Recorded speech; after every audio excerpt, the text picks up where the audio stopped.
Chers collègues, membres du conseil d'administration de Digital Council Africa, opérateurs mobiles, fournisseurs des services Internet, distingués invités, mesdames et messieurs.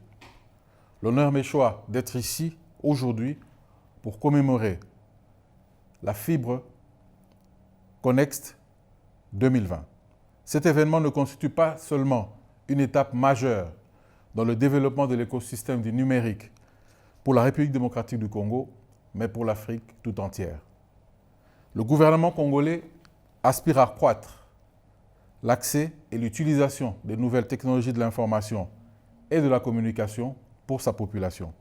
Car il est clair qu'aujourd'hui, qu'étant de très bonne qualité et d'un coût abordable, les nouvelles technologies d'information et de la communication amélioreront les prestations des services, créeront les emplois et contribueront de manière significative à la transformation sociale du pays telle qu'adoptée dans les objectifs de IDRC, suivant la vision du chef de l'État Félix-Antoine Tshisekedi Tshilombo en matière du numérique, de faire de la République démocratique du Congo une société moderne et prospère.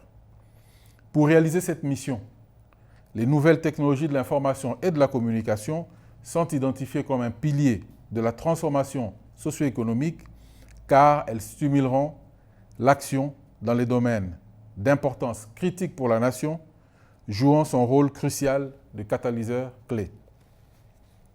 Dans les nombreuses économies, plus encore dans les économies en développement, la disponibilité, la fiabilité et l'accessibilité de très haut débit se sont traduites par la croissance économique et des opportunités d'investissement, la création d'emplois ainsi que l'amélioration de la prestation de services. Il est donc essentiel pour la République démocratique du Congo d'exploiter les avantages du très haut débit afin de faciliter la réalisation de nos objectifs de développement national. Au cours des dernières décennies, la connectivité à large bande a fait des progrès considérables pour permettre aux entreprises et aux citoyens de participer à des activités numériques dans différents secteurs de la vie sociale. Notre stratégie en matière de large bande est conçue pour créer une économie à revenus intermédiaires transformée, alimentée par une connectivité large bande de haute qualité et à coût abordable. Certains des objectifs clés identifiés dans la stratégie en matière de large bande qui doivent être atteints comprennent l'accès au très haut débit de plus de 50% pour les zones rurales et à 100% pour les zones urbaines. La couverture 100% des districts, centres de santé, des établissements d'enseignement supérieur et des écoles secondaires à une connectivité à large bande.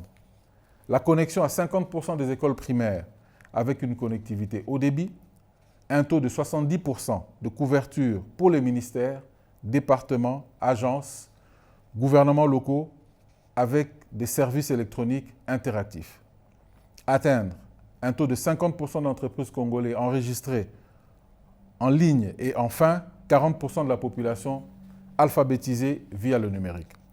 Pour garantir la réalisation de ces objectifs, il est nécessaire d'agir sur ce que tout Congolais soit connecté.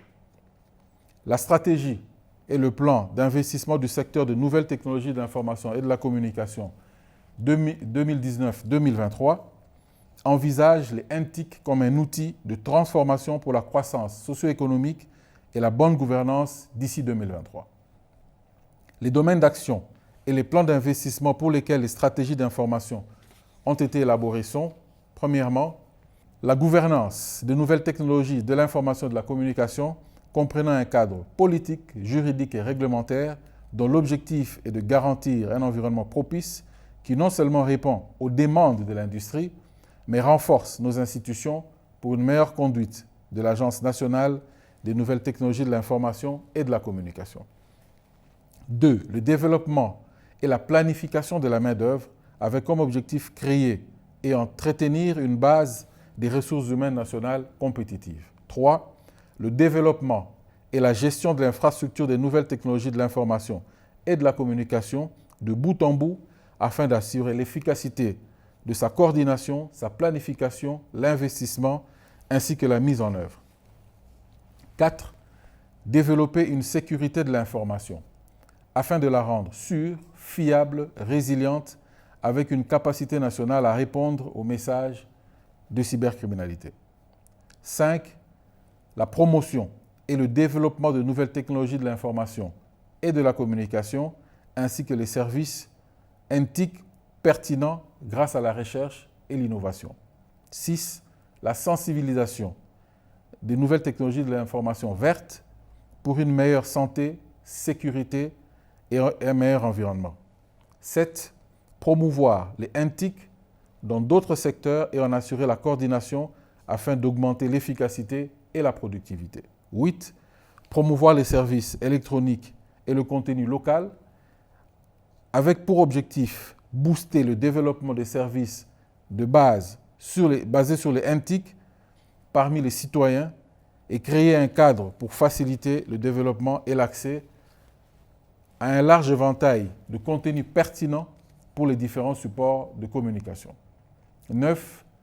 Les e-gouvernements dont l'objectif est d'assurer les services e-gouvernement efficaces et efficientes. Et enfin, la sensibilisation et la promotion de l'industrie dans les NTIC sur les marchés, ce qui comprend la coopération régionale et internationale via notamment cette plateforme virtuelle dans laquelle nous nous retrouvons aujourd'hui.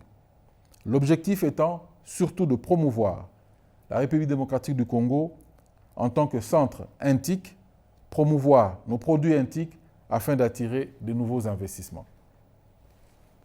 Malgré nos défis, les facteurs essentiels au succès de la vision des NTIC en République démocratique du Congo sont les suivantes.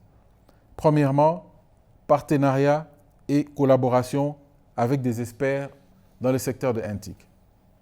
Deuxièmement, l'appui budgétaire continu. Troisièmement, l'alignement des établissements. Quatrièmement, la capacité des ressources humaines.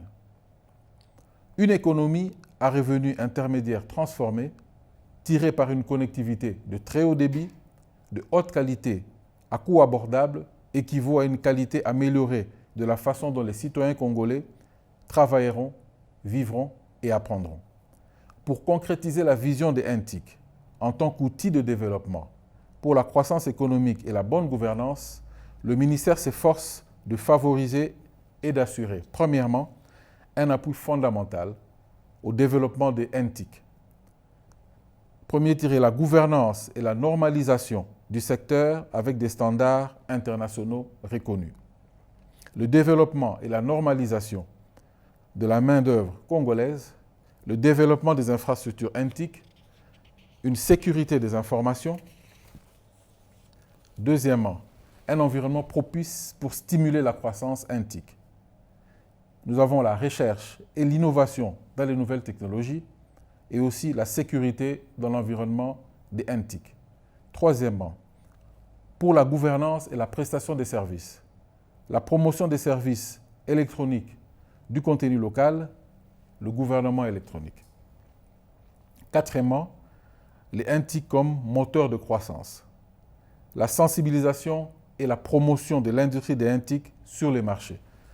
Notre gouvernement continuera à jouer pleinement son rôle dans la création d'un environnement harmonisé et favorable par le biais des politiques, des règlements et cadres viables pour la planification, le développement des infrastructures et l'attraction des investisseurs dans les partenariats publics-privés, des investissements directs et étrangers et le soutien des partenaires de développement. Pour finir, je tiens à remercier les dignitaires africains pour leur participation à cette plateforme digitale à caractère panafricain et tout particulièrement à son Excellence, Monsieur le Président de la République sud-africaine, Monsieur Cyril Ramaphosa, à Madame la Ministre des Télécoms, Madame Ndabeni Abraham Stella, au Président du Conseil Digital Africa, Dr Andile, au Directeur général des infrastructures sud-africaines à la présidence, Dr Ramagopa, au Président du Conseil FCTX RDC, M. Alain Malanda, à Madame la Directrice générale du Conseil digital africain, Juanita Clark, et à tous les décideurs du secteur. Je souhaite plein succès à l'écosystème NTIC en Afrique et je vous remercie.